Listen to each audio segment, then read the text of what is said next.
Magandang umaga. Ito po ang ating daily declaration.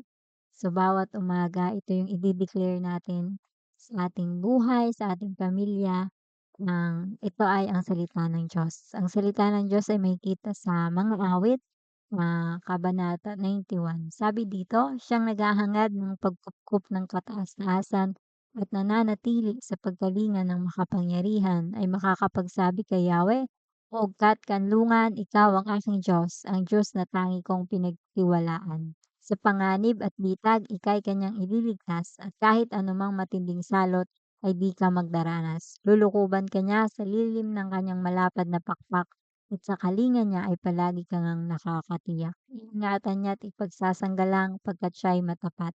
Pagsapit ng gabi, di ka matatakot sa anumang bagay, maging sa gagawing biglaang paglusob ng kaaway, ni sa anumang darating na salot pagkagat ng dilim. Sa pagpuksay wala kang takot sa araw man dumating. Kahit na mabuwal sa iyong harapan ang 1,000, sa iyong paligid ang bilang ng patay maging 10,000, di ka matatakot at matitiyak mong di ka maaano. Ika'y magmamasid at sa panunood, mapapatunayan iyong makikita taong masasamay pinaparusahan. Sapagkat si Yahweh ang iyong ginawang tagapagsanggalang at pinili mong mag-iingat sa iyo'y kataas-taasan. Di mo aabuting ika'y mapahamak, di mararanasan kahit anong uring paghihirap sa iyong tahanan. Sa kanyang mga anghel, ika'y itatagubilin.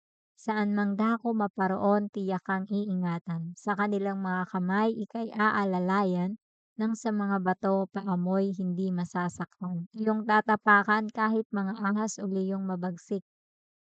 Di ka maaano sa mga serpyente at leyong mababangis. Ang sabi ng Diyos, ililigtas ko ang mga tapat sa akin at iingatan ko ang sinumang taong ako'y kikilanlin. Kapag sila'y tumawag, laging handa ako na sila'y pakinggan. Aking sasamahan at kung may problema ay sasaklolohan.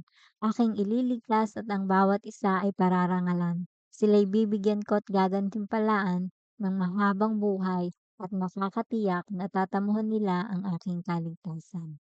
Amen.